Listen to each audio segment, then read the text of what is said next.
એક એવો રોગ જેના લીધે રોજે 3500 લોકોના મોત થાય છે. આંકડો WHO એટલે કે વર્લ્ડ હેલ્થ ઓર્ગેનાઇઝેશનના છે.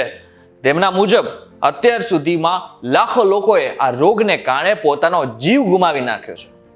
હવે આ જો રોગ થાય તો એના લક્ષણો પહેલા નથી દેખાતા અને પછીથી આપણા શરીરને આખે આખું ખાઈ જાય છે. તો એવો તો કયો રોગ છે કે જેના લીધે આટલા બધા લોકોના મોત થાય છે? જો તમારે જાણવું હોય તો વિડીયો એકવાર પૂરો જોઈ લેજો.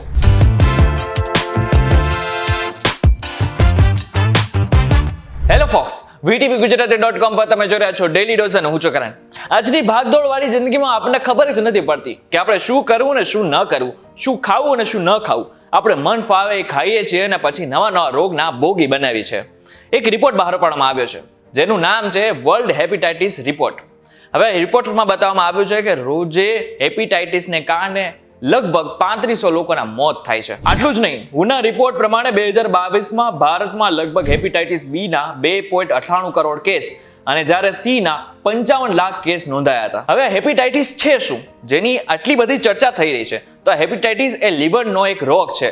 જો આ હેપેટાઇટિસ થાય તો લીવરને ગંભીર અસર થાય છે અને લીવરમાં સોજો આવી જાય છે. હવે આ હેપેટાઇટિસના 5 પ્રકાર છે: હેપેટાઇટિસ એ, હેપેટાઇટિસ બી, હેપેટાઇટિસ સી, હેપેટાઇટિસ ડી અને હેપેટાઇટિસ ઈ. હવે જે હેપેટાઇટિસ છે તે વાયરસને કારણે થાય છે અને વાયરસના પણ 2 પ્રકાર છે.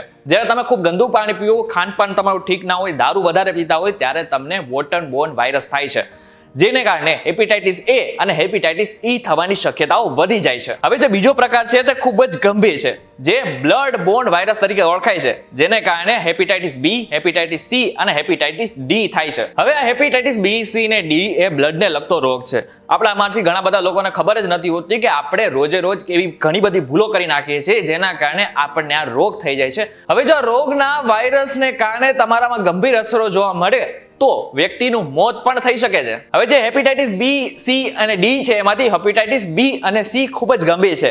એના આખી દુનિયામાં લગભગ 400 મિલિયનથી વધારે કેસ છે. હવે હેપેટાઇટિસ બી અને સી તમે કોઈનું ઇન્ફેક્ટેડ બ્લડ ચડાવ્યું હોય, તમે કોઈ ઇન્જેક્શનનો ઉપયોગ કર્યો હોય જેનો ઉપયોગ પહેલા જ કરવામાં આવ્યો હોય, જો તમે ટેટુ કરાવ્યું હોય અને એમાં જે નીડલ વાપરવામાં આવી હતી એ પહેલા પણ વપરાયેલી હતી, એવા વ્યક્તિને પણ હેપેટાઇટિસ થવાની ગંભીર અસર છે. તમે સલૂનમાં ગયા, વાળ કપાવ્યા, દાઢી કરાવી, પરંતુ જે બ્લેડ ઉપયોગમાં લેવાઈ હતી તેનો ઉપયોગ પહેલા પણ કરાયો હતો, જેને હેપેટાઇટિસ હતો. તો આ બધા જ કેસમાં હેપેટાઇટિસ બી અને હેપેટાઇટિસ સી થવાની શક્યતાઓ ખૂબ જ વધારે છે. હવે જ્યારે કોઈ ગર્ભવતી મહિલાને હેપેટાઇટિસ હોય તો એના બાળકને પણ આ હેપેટાઇટિસ થવાની શક્યતાઓ છે, જેને વર્ટિકલ ટ્રાન્સમિટ કહેવામાં આવે છે.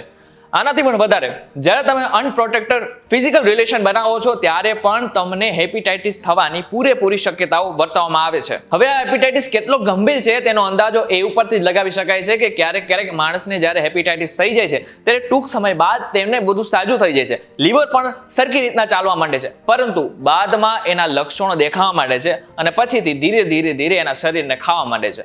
એટલે કે શરૂઆતમાં હેપેટાઇટિસ થયો, પછી મટી ગયો અને ફરીથી તેના લક્ષણો દેખાવા માંડ્યા. હવે જે હેપેટાઇટિસ છે તેની સીધી અસર આપણા લીવર ઉપર થાય છે. એટલે કે આ લીવરનો રોગ છે એ તો તમને ખબર પડી ગઈ છે, પરંતુ આના બીજા પણ ઘણા લક્ષણો છે જે તમારે જાણવા જરૂરી છે. જે વ્યક્તિને હેપેટાઇટિસ ઇન્ફેક્શન થાય છે તે વ્યક્તિને કમળો થઈ શકે છે, યુરિન ઇન્ફેક્શન થઈ શકે છે, એને ખૂબ થાક લાગી શકે છે, પેટમાં દુખાવો થઈ શકે છે અને એને એમ લાગશે કે પેટની અંદર શું થાય છે એ નથી ખબર પડતી અને પેટમાં સતત સોજો પણ રહી શકે છે.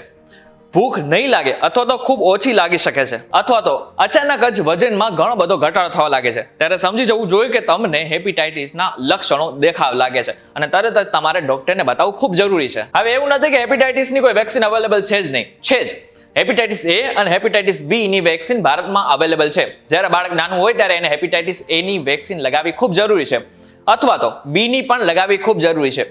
જ્યારે વ્યક્તિ મોટો થઈ જાય, જો એને હેપેટાઇટિસ બી ની વેક્સિન નાનપણમાં નથી લગાવવામાં આવી તો એને પછીથી પણ લગાવી શકાય છે. હવે જ્યારે તમને હેપેટાઇટિસના લક્ષણો દેખાવા લાગે છે ત્યારે તમને ડોક્ટર અમુક ટેસ્ટ કરાવવાના કહે છે. આ ટેસ્ટ કરાવ્યા બાદ તમને ડોક્ટર કદાચ એન્ટીબાયોટિક્સ આપશે, જેના લીધે તમને સારું થઈ જશે. પરંતુ જો ગંભીર અસર થઈ ગઈ હોય તો તમારું લીવર ટ્રાન્સપ્લાન્ટ કરવાની જરૂર પણ પડી શકે છે. હવે તમને ખબર પડી ગઈ છે કે આ હેપેટાઇટિસ કેટલું ખતરનાક છે, પરંતુ આના બચાવના ઉપાયો શું છે? શું કરવાથી હેપેટાઇટિસ આપણને નહીં થાય એની વાત કરી લઈએ. તમારું રેઝર, ટૂથબ્રશ જેવી વસ્તુઓ કોઈ વ્યક્તિ સાથે શેર ન કરો અથવા તો કોઈ વ્યક્તિની આવી વસ્તુઓ પણ યુઝ ન જ કરો. જ્યારે તમે સલૂનમાં વાળ કાપવા માટે જાઓ, દાઢી કરવા માટે જાઓ ત્યારે એકવાર પૂછી લો કે નવી જ બ્લેડ યુઝ કરવામાં આવી રહી છે ને. જો તમે ટેટુ કરવાનું હોય તો ટેટુ નીડલ પણ નવી હોવી જોઈએ. પિયર્સિંગ એટલે કે કાન નાક વિંધાવતી વખતે એ ખાસ ધ્યાન રાખો કે જે શસ્ત્રો વાપરવામાં આવી રહ્યા છે તે નવા હોવા જોઈએ. ઇન્જેક્શન લગાવતી વખતે પણ એ ધ્યાન રાખવું જરૂરી છે કે એ ઇન્જેક્શનમાં જે નીડલ વાપરવામાં આવે છે એ ફ્રેશ હોય. નાનાથી પણ વધારે ઇમ્પોર્ટન્ટ, ફિઝિકલ રિલેશન બાંધતી વખતે પ્રોટેક્શનનો ઉપયોગ કરવો ખૂબ જ જરૂરી છે. ત્યારે તમને ખબર પડી ગઈ છે કે હેપેટાઇટિસ શું છે, તેના લક્ષણો શું છે અને એની વેક્સિન કઈ છે. પરંતુ જેટલી પણ મેં માહિતી આપી એ મારા રિસર્ચ પ્રમાણેની છે. કઈ પણ વસ્તુ ટ્રાય કરતા પહેલા અને જો તમને આના કોઈ પણ લક્ષણ દેખાય તો તરત જ ડોક્ટરને બતાવવું જરૂરી છે. અને આવા જ ઇન્ફોર્મેટિવ વિડીયોઝ માટે VTVGujarati.com સાથે જોડાયેલા રહેજો.